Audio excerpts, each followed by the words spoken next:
Attacking and undermining the media is nothing new for Donald Trump. It may not be impeachable, but it could be deadly. False stories, all made up. Lies, lies. This is a rigged system. CNN is fake news. I called the fake news the enemy of the people, and they are. They are the enemy of the people. It's bad enough to say it, but now we're hearing the Trump administration actually acted on that outrageous claim, putting a journalist in very real danger. In an op-ed this week, New York Times publisher A.G. Sulzberger detailed an alarming, previously untold story about the near arrest of a Times reporter in Egypt 2 years ago. Sulzberger says a U.S. official called the Times, warning that their now Cairo bureau chief, Declan Walsh, was going to be arrested by Egyptian authorities after he'd written several critical pieces about the government. Although the warning was serious, it wasn't altogether unusual.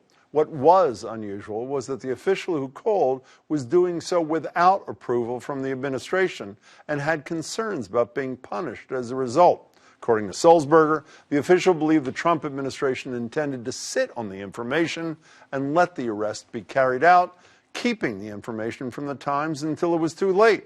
But can we really be surprised by such action by a man who refused to hold the Saudi government accountable for the execution and dismemberment of Washington Post journalist Jamal Khashoggi?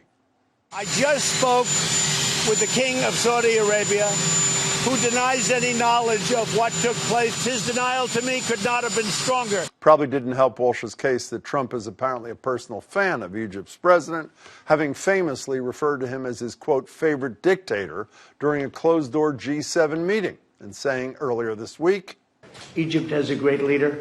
He's highly respected.